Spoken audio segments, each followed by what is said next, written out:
Lorival Santana, nosso analista internacional, já está aqui no estúdio.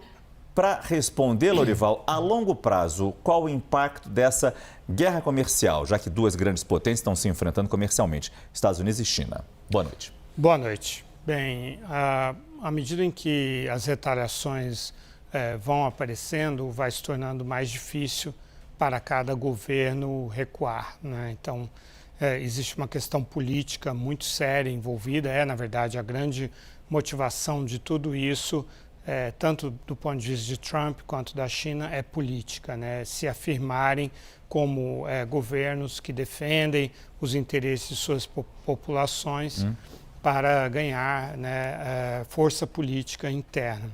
Sendo assim, vai se tornando complicado para o governo Trump, para o presidente Trump recuar, já que a China demonstrou um apetite muito grande para enfrentar os Estados Unidos. Nos últimos anos, a China reforçou muito o seu mercado interno. Ela deixou de ser tão dependente das exportações e passou a ter um mercado interno muito robusto, que passou a ser um dos principais motores de sua economia. Isso se expressa na posição adotada hoje pelo ditador Xi Jinping. De modo que, embora ele pudesse adotar bem mais, ele poderia chegar a 63%, que na verdade é 34 mais 10 mais 10 mais 9, né, que já havia antes.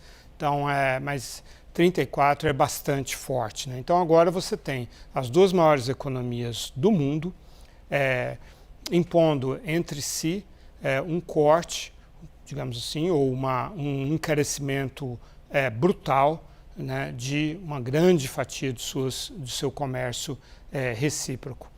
A China, no longo prazo, ela sai ganhando com isso, porque a perda de confiabilidade dos Estados Unidos acaba reforçando a imagem de um aliado possível, seguro, né, para o resto do mundo, para a União Europeia, para os países asiáticos, como a gente já vem analisando aqui, Japão, Coreia do Sul, Sudeste Asiático, América Latina, Brasil, os BRICS, né?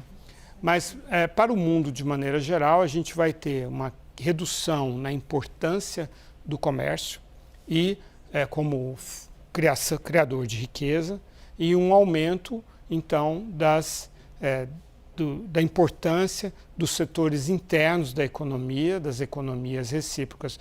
Vai haver, como aconteceu na pandemia, vai haver um movimento de introspecção nos países, né?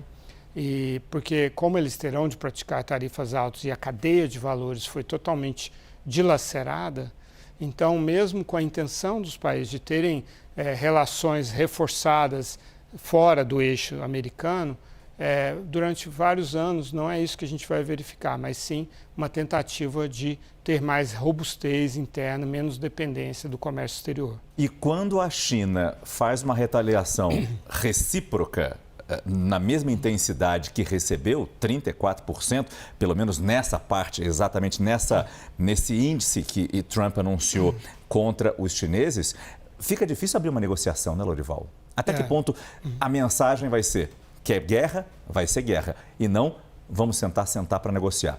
Nesse momento é difícil pensar numa negociação. É muito difícil, porque politicamente isso seria desmoralizante para o Trump não ter o que ele mesmo chamou hoje de uma concessão muito grande. Fenomenal para justificar algum movimento nesse sentido.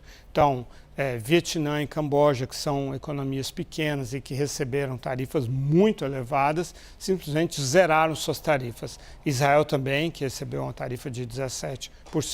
A União Europeia vai enviar uma delegação para Washington na semana que vem. Estão mantendo as cartas muito perto do peito para não dizer o que pode estar em jogo nessas negociações. Mas o momento não é de otimismo com relação a possíveis resultados. A União Europeia fala: olha, a nossa tarifa efetiva, real, é de 2%, 3%, porque 70% dos produtos que a União Europeia importa dos Estados Unidos são tarifas zero.